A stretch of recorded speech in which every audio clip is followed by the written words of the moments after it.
Five game weeks, 5 chances we have given to Mohamed Salah, and unfortunately it seems like he cannot find his magic wand to spark this season, and this has left a lot of fantasy Premier League managers very frustrated. And yeah, that's including me, because I have Mohamed Salah in my team. But it's that time. We have to move on, and today we'll be looking at some options that you can replace Mohamed Salah with. We are back after this.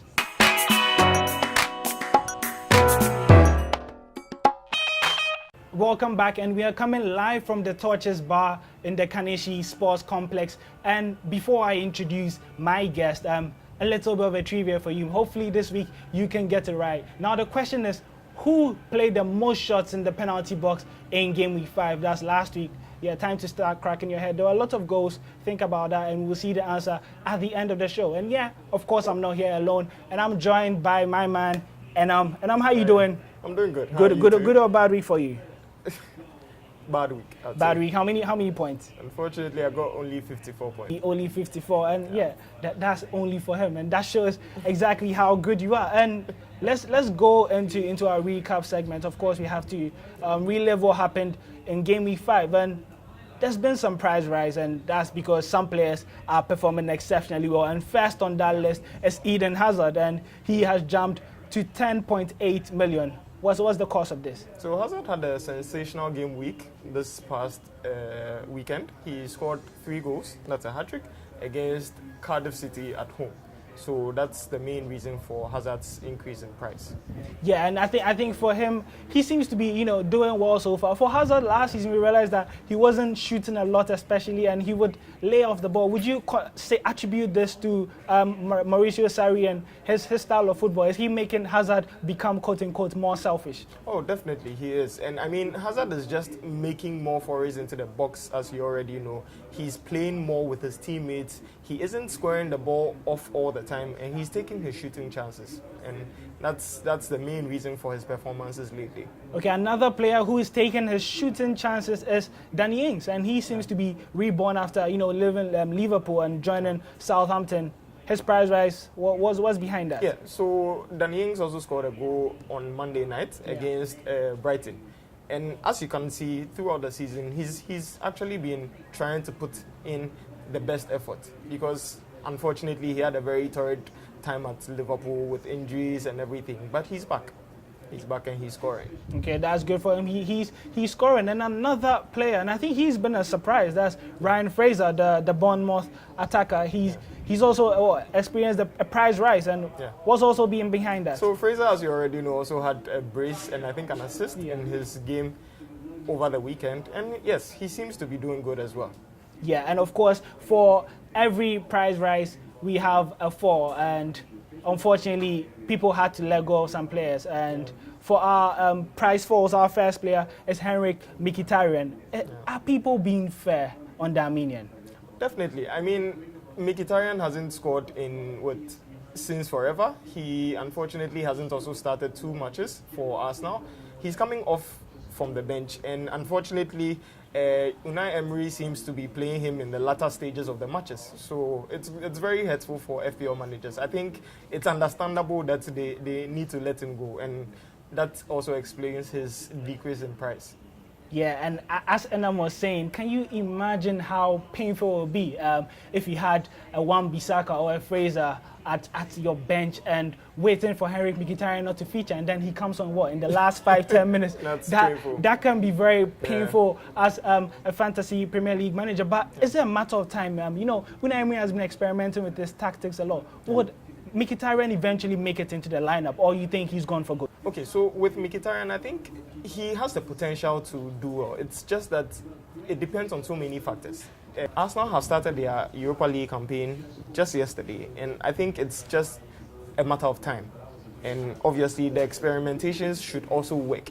If it works with Mkhitaryan, he's definitely going to be a regular starter for Arsenal in the Premier League. Okay, now one player who is a regular starter in his team, but can't be. He seems as if he just can't pull his weight this season, and that's Eriksen. He's always been trustworthy in previous seasons, but it all seems to be going wrong this season. What is wrong with Eriksen? I honestly don't know. Eriksen, the whole Tottenham team, I don't know. There's just something which is off with them, but I think they'll come good eventually. They'll come good. What makes it worse for Eriksen, I think, is the fact that Trippier has now been put on set play duty. So do you think that has affected his chances of getting, different FPL points? Definitely. It's been a huge hit for him, unfortunately, when it comes to set pieces, because Trippier has been doing really well with them. He's been putting in the free kicks, as you already know. So unfortunately for him, it just seems like his chances of goal scoring are only limited to open play. Again, Charlie Daniels, he's the last on our price fall list.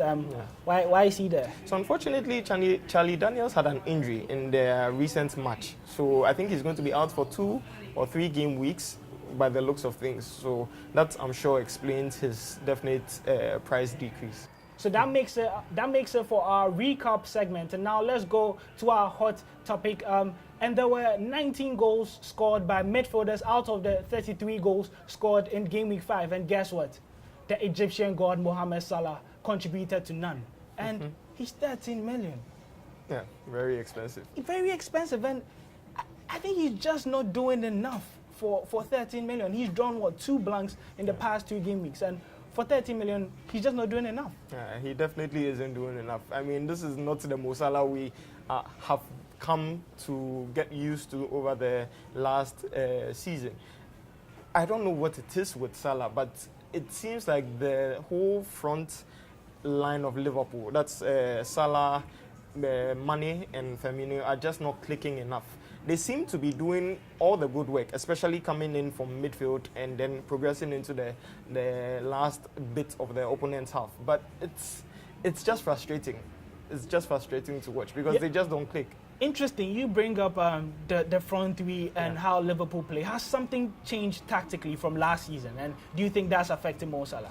Actually, I don't think anything has changed tactically. They seem to be doing the same old things they do. But it seems like defenses are much more aware of their runs and the kind of play they generally go about. So it's kind of puts a stop to their fluidity. But I think with time, they are going to click and then they'll start banging in the goals. Yeah, banging in the goals. But it's rather interesting that we are still seeing Liverpool create tons of chances. Let's take their game in game week 5 against Tottenham as a case study, and they created loads of chances, and unfortunately they were unable to finish these chances. But then interestingly, we saw Mane getting some good positions, and you remember there was a 3v2 where Mane had the option of squaring it to Salah or going to Keita, and he went to Keita. Is Mane being a little bit selfish and shooting when he's not supposed to? Is he not looking for Salah anymore? So it seems like that, to be honest. I mean, so far in all the 5 games, there have been very funny instances where Mane obviously had the chance to score the ball, and it was easier to score a goal in that or create an assist for a goal scorer in that situation. But he rather went for goal and he spent the chance. Mane has been a bit off this season, in my opinion, in terms of being free with the ball, giving the ball, scoring the ball to teammates and that kind of thing. He's been a bit off, and I think a bit of selfishness is coming into play, but I hope things change. But is Mohamed Salah being a victim, here, and is he causing his own downfall? I mean, this season he hasn't been as sharp, and you can attribute that to the injury that he had, and the poor World Cup, and not having so much of preseason. But then Mohamed Salah himself seems to have been missing a lot of key chances this season. He had 4 shots against Tottenham and he failed to convert any. And before that, he had missed some, great chances, and he missed out on bonus points, some bonus points, as we discussed a few weeks ago. So he's not been as sharp. And is it really just Mohamed Salah's fault that he's not doing as well? I mean, definitely, it boils down to the player himself. It might be a lack of confidence issue or something else, maybe family-related issues or anything like that. I mean, players are players, and they are human beings as well. So that might be the issue, but we don't know. And I think we should just keep faith in Salah because we've known him for the past season. He's a very explosive player. When he gets on the scoring sheet, he's going to continue his good run. All of a sudden, you seem to have switch paths and jump from selling Salah to keeping him, which is interesting because I was actually coming to you on that. And how quickly can things turn around for Mohamed Salah? If you decide to be risky and not sell him, how quickly can he turn things around, looking at the fixtures that he has? So the thing is, I mean, we all know Salah's quality. Salah is a very good attacker. When he gets his chances and he gets them right on, he's going to score. The thing is that he's going through a rough patch right now. He may be able to turn things around easily or not, depending on so many other factors, like I discussed or like we discussed earlier.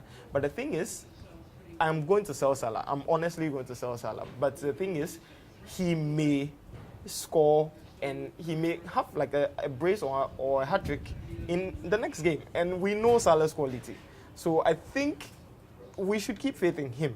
But I am going to sell him for the next game week. Okay, you say you're going to sell him, so you are tempting me to ask you, who are you going to replace Salah with? So I could have replaced him last week. I just didn't have the balls to do it. But I think I definitely have to do it this week. Or else I'm going to suffer for it. So you would definitely be doing that Mohamed Salah Hazard transfer. Thank you very much. And you join me for the first half of the show. And after we come back, I'll be joined by Enoch, and we'll be going through a little bit of analysis and forecast with Enoch. Stay tuned.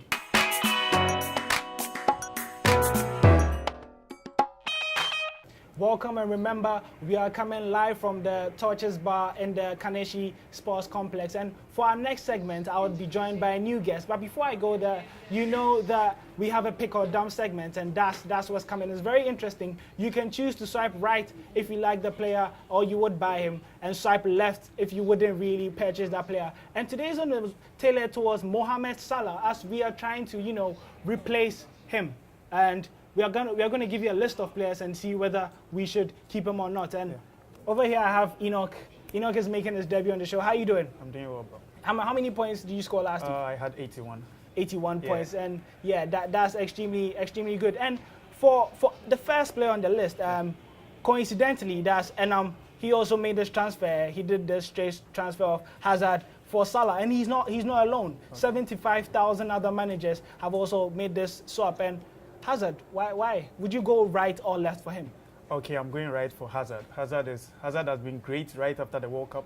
He came in the second half during the Huddersfield match, and he did superbly. He gave an assist. The second match he scored. The third match he scored, and he gave a hat-trick again. So 5 matches, 5 goals. That's ridiculous. And I don't know why people are actually not having Hazard in their team, because FPL is all about points.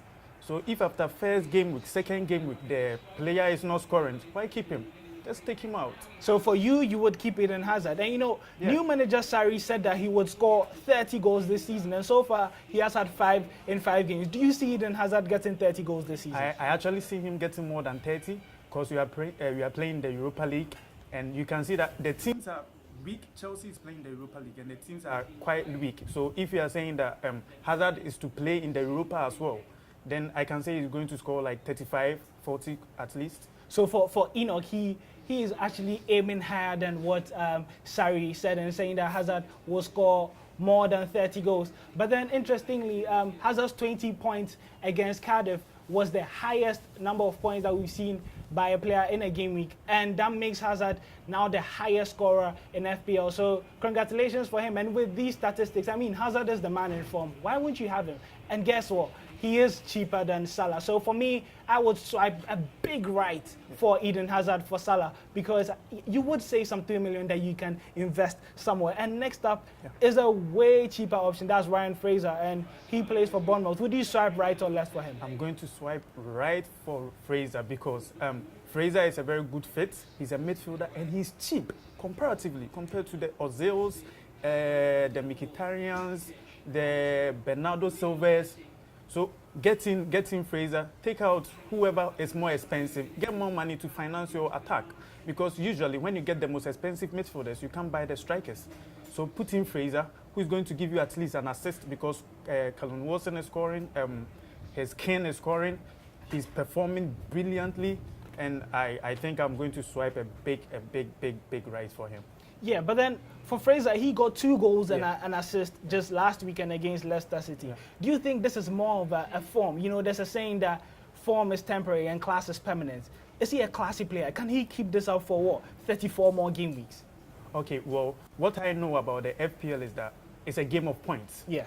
So it's not about he being able to play like this, but the question is he going to give you more goals every week? And my answer is yes, because he's good, he's been performing. Fraser actually has 3 goals, 2 assists after 5 matches. That's like, and he's a midfielder, so every assist will give you like 6 points. Every goal is going to give you like 8 points. Then if you have him, you are going to get more points because he's definitely going to get an assist due to the fact that his strikers are good. So any ball that goes to the striker is likely to be a goal. Why not play him? Why go for an expensive player, then the attackers are not scoring? Because if you have Bernardo Silva, Aguero is not, although he's good, but last week you also what he did. He came out with an injury.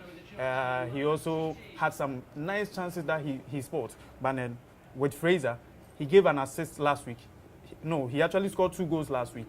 And then he gave an assist the previous weeks. And those assists weren't like actually very clear-cut chances that their strikers could have scored. So when you are buying a player like Fraser, put into consideration his strikers. Yeah. So if the boy is coming into the striker and the striker is actually going to score, then definitely swipe right. So swipe right for Fraser. And for me, I think Fraser is a very cheap but good alternative. You look at their next 5 fixtures, that's Bournemouth, and they play teams that are ranked 3 or lower in the fixture difficulty list. So yes, the fixtures do favor him. And yeah, guess what?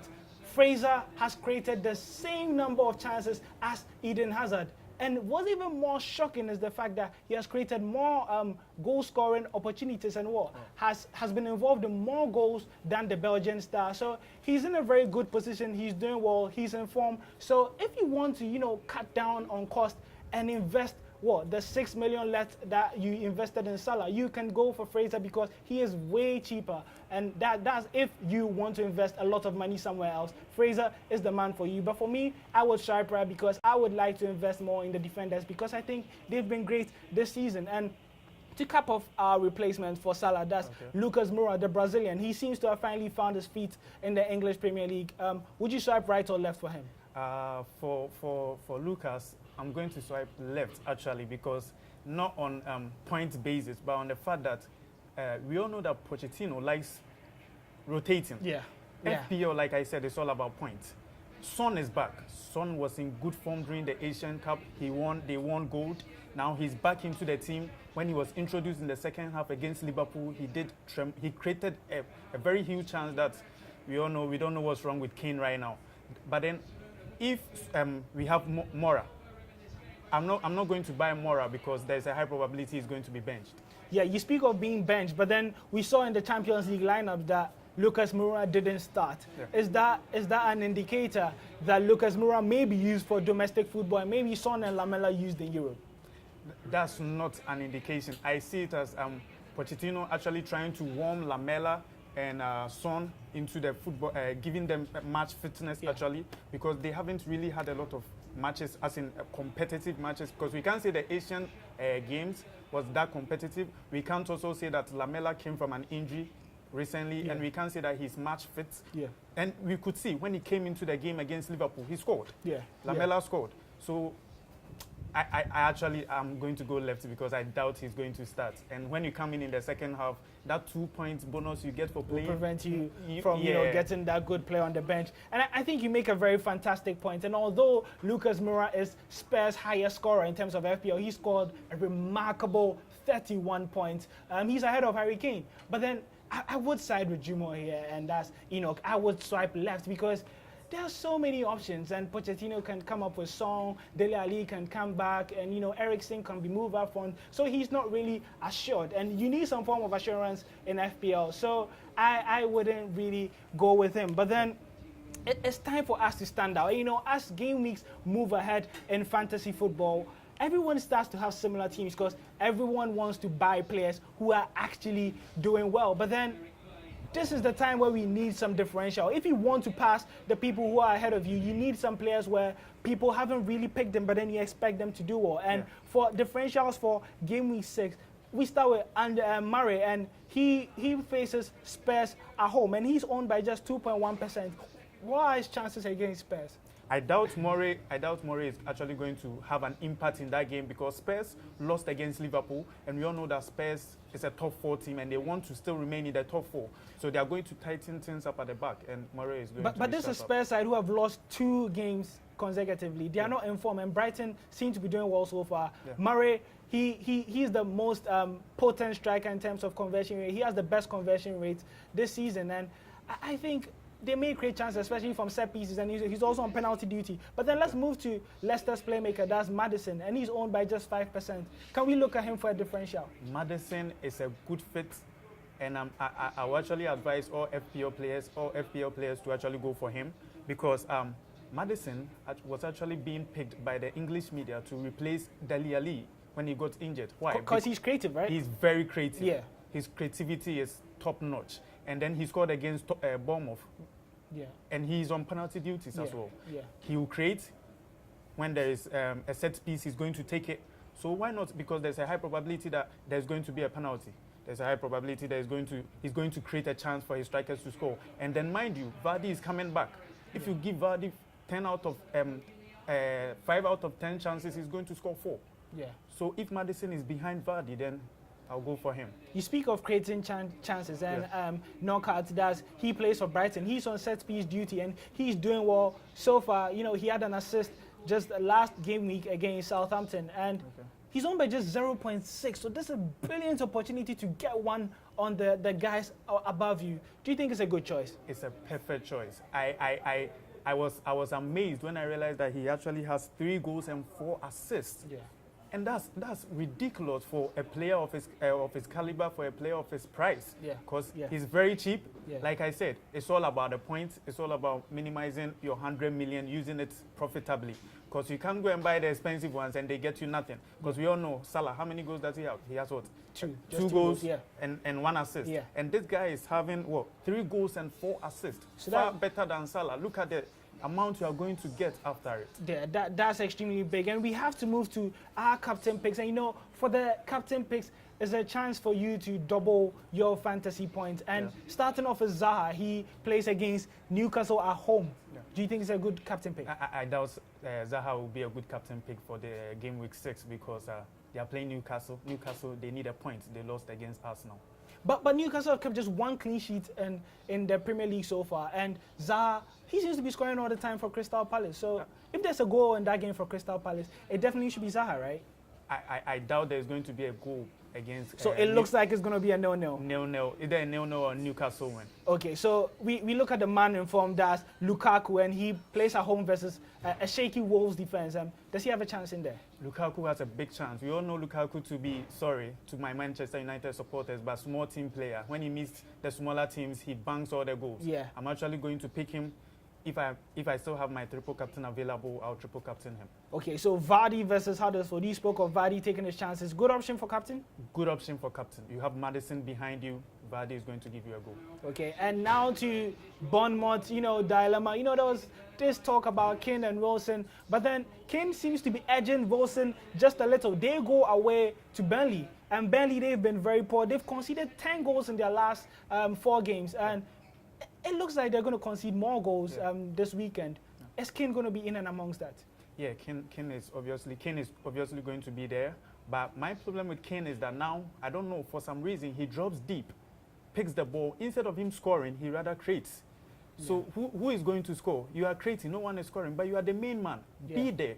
So I will not captain Kane because he's not going to give me the points I need. He's dropping in there. And Eden Hazard, he caps it off for our captain picks, and he's been a breath of fresh air this season under Mauricio Sarri. He's the man in form, and he's the highest scorer in fantasy right now. So why would you not have him? And most likely captain him against a West Ham team who haven't really found themselves, although they won last weekend. That's true. That's top notch. That's fantastic. I'm actually going to triple captain Eden Hazard against West Ham. West Ham, they've had a worst season so far, just a win. They have a very poor defense. Team chemistry is not there. You realize that their team sheets keep leaking, week out, and nothing seems to be going on well for Pellegrini. So I'm actually going to triple captain Eden Hazard this week. Triple captain him against Liverpool. Eden Hazard all the way. Sarri ball is fantastic for Eden. Okay, so he says Sarri ball is definitely fantastic for Eden Hazard. And remember, we are going to keep account of the fact that he said he would triple captain Eden Hazard. And I will come back and ask you next week, how did the triple captain go? Maybe you can follow his advice. It was nice having you, Jimo, and nice to have you. So who would you be finally captain for this week? You said Eden Hazard, right? Eden Triple Hazard, captain. Triple captain, yeah. Okay, and remember our trivia for this week was who has played the most shots in the penalty area, and the answer is Wolves' Raul Jimenez. And did you get that right this week? I don't know. It's only you that can tell. But then he placed 6 shots in the penalty area against Burnley, and of course he had to score the goal. He got that 1 goal in that solitary 1-0 victory over Burnley, and it was a good week, for fantasy football managers. Philip Ejay, you are on top of the Joy Sports Classic League. A big congratulations to you, and I wish you guys all the best in the upcoming game week. Hope you learned something new. Hope to see you same time next week. And remember, Fike Lindo, which basically means stay beautiful.